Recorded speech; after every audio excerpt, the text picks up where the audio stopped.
her Icebreaker, my favorite. In a brief history of time, she will be giving us a peek into her unique upbringing through her varied experiences. She will show us that John Lennon was right, and all we need is love.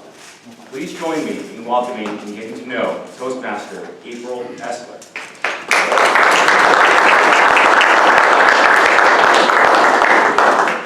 Good morning, fellow Toastmasters. Good morning. Good morning. Thank you to Mr. Drew for my warm introduction.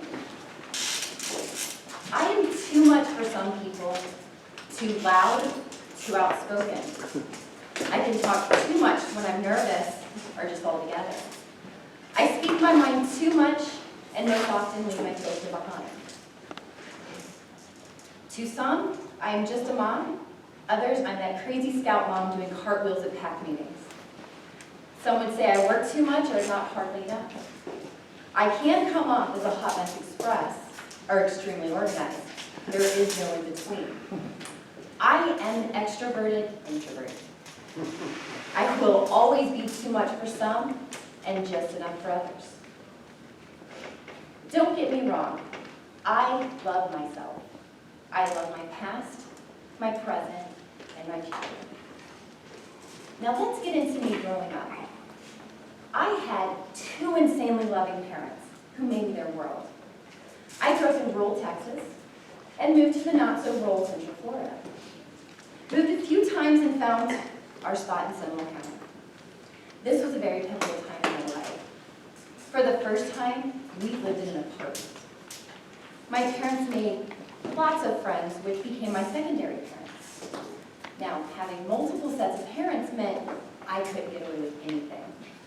That also meant I had exposure to different ways of thinking, perspectives, food, religion. I've shot a pig. Yes, I've shot a pig for a Hawaiian-themed luau.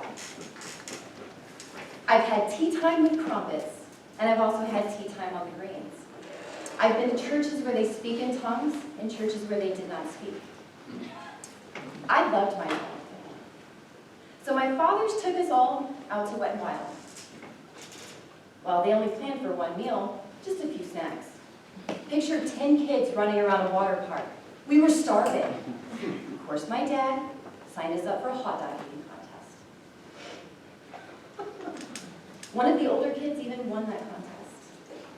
So let's go ahead and fast forward to April, age of 18. At 18 years old, I had no clue about anything besides shooting a pig. I had that one down. I had a job, a car, and I knew I needed out of my parents' house.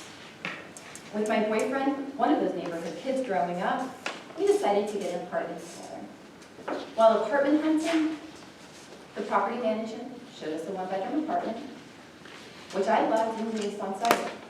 Well, her and I hit it off really well. And the next thing you know, I'm sitting in her office for an interview.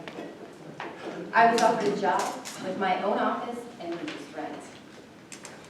You can take the girl out of Texas, but you cannot take Texas out of that girl. I show up to work on my first day, best pair of jeans. You could hear the team cringe. They quickly whisked me away to find office appropriate. My manager also took me under her wing. She showed me everything from showing apartments, marketing apartments, posting rent, how to schedule the apartment to get clean, and how to deal with residents, all with humor.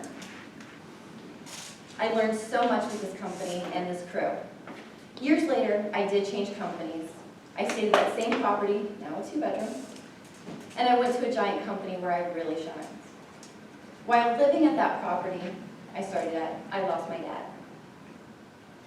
My old crew was there to help me get through this, and even help me get the ticket back to Texas. This hit me like a ton of bricks. My mother was devastated. I'd never lost anybody like this before, so I left property management to take care of her. I came back with a vengeance. I came back to that giant company, new title. Now, mind you, I did property management for 14 years off and on. One of my favorite properties was the seniors-only community in Fern Park. I still have the number where I needed it. We had a pool table in the office in the shape of a Corvette. Had working lights and everything. It was awesome. I loved this. So of course I can be cocky at times. As I'm showing an apartment, I tell the guy, if I win this game of pool, you gotta rent this apartment. He rented that apartment. One of my last assignments was in Daytona Beach, helping manage 3 different properties. This is where it gets rocky. I plugged in my replacement. I set up the computer that took over my job. Residents and applicants are now able to log in, submit their application, make a service request, and pay rent online. I will always have a dislike for computers, which makes this clip a little funny. Enter Mr. Sean Esler. The yin to my yang, my best friend and the father to my children. Sean introduces me to his IT business. Now you see why it's funny. Making me a partner with his company, I then started a new journey in small business ownership. I know nothing about IT or computers, I just know how to plug them in. The universe was playing an evil game on me. I wasn't going to say it was all bad, it just wasn't for me. A few years later, and a baby girl later, I left the business altogether. I now have my very own business with employees I adore at times. And I have to say, I started with love, and I'm still loving every part of me. I can tell you one thing, my life will always be adventitious, to say the least. I have so many more stories that I would like to share with all of you, so stay tuned. I'm just getting started.